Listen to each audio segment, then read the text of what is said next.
Joining me now from Phoenix, Arizona is Noemi Romero. She's an undocumented immigrant. She was brought to the United States by her parents from Mexico 20 years ago. Noemi, welcome to the show.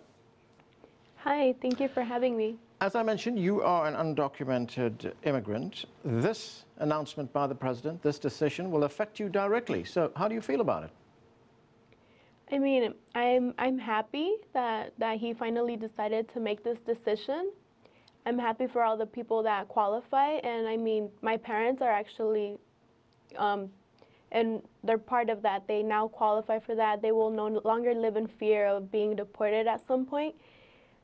And I mean, there is still a lot more work to be done. Now, do you still run the risk of being deported?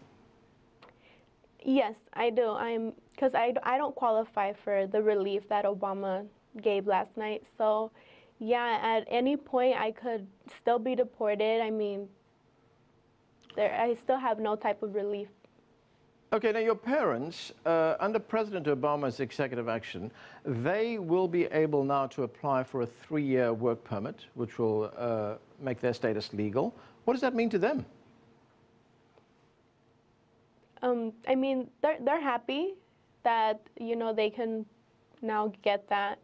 Yet they are still not so happy about it because it's something that doesn't include me in it. That's right. And let me ask you about that. Why don't you qualify for this? A year ago, I had gotten a job to raise money for the deferred action, which I was eligible for. While working, Arpaio had a raid at the job where I was working at. So then I was taken into custody, which then I was charged with a felony, which a felony is apparently a criminal record. So when I was released and I tried applying for deferred action, they told me I was no longer eligible because I now had a criminal record on me. So to make this clear, you were charged with a felony for working illegally? Yes, for borrowing a Social Security to get a job. That's what I was charged with. And so what happened after that? Well, after that, I was in deportation proceedings. But when I was in immigration, they decided to dismiss my case, and I was then released. But I was released, but with no type of like work permit or anything. So I'm basically here the same way as I was when my parents brought me to the United States. So despite the fact that this case against you was dismissed effectively, they're still holding you to it, saying that you can't qualify for this this new immigration action taken by the president? Yeah, it's something that I was hoping maybe they'd make an exception for people with like felonies on their record due to trying to get a job, but apparently that's not the way it happened. So that's why, like I said earlier, there's still a lot more work to be done. You know, there is another argument which we're hearing from people who disagree with President Obama, who are opposed to this measure that he has taken. They are saying that people who have broken the law, who've been here illegally, should not be rewarded. What do you say to them?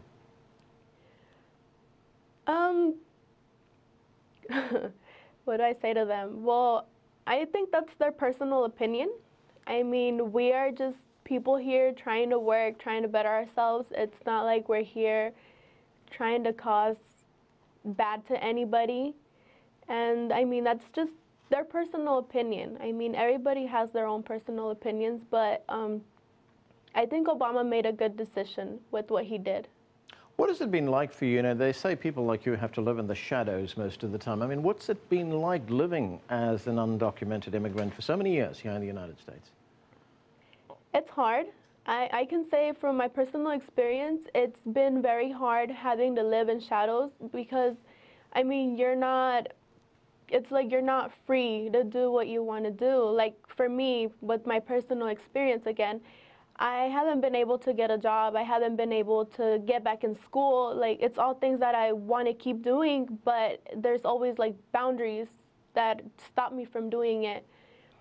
So I always have to be careful, like if I'm driving or even if I'm just walking down the street, like I always have to be careful that there isn't anybody after me trying to arrest me for any reason. And then once they check my status, it's like, oh, you don't have status, so you can be arrested, be deported.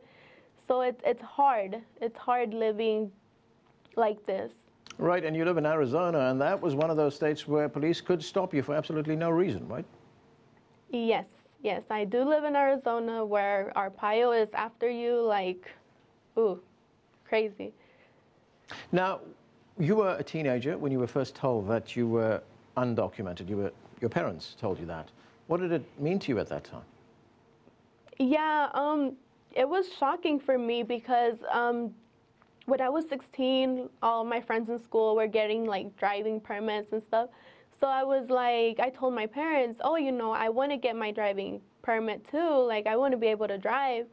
And they were just like, oh, you can't. And I was like, well, you know, why is that? And they told me, they explained to me that they had brought me here when I was 3, that I wasn't born in Arizona.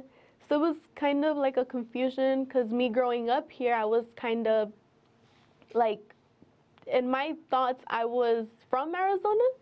But then it was like when reality hit me and it was like, oh, okay, so I'm not from here. I don't have all those like privileges that a U.S. citizen has. And of course, every teenager wants to get his or her driving permit. We know that. So what is your status right now? I mean, can you return to Mexico? And if you go to Mexico, can you come back to the United States? No, I mean, I could go to Mexico, but I wouldn't be able to come back to the United States. So, I mean, and for me being here so long, for almost 20 years, I mean, if I were to go back to Mexico, I don't know what that's like. I mean, I've never lived there, so I think it'd be hard. Noemi Romero, thanks for talking with us. Good luck with the future. We hope it works out for you. Thank you. We are going to take a break right now. When we come back, we will hear from both sides of the immigration debate in the U.S. Stay with us. You're watching The Heat.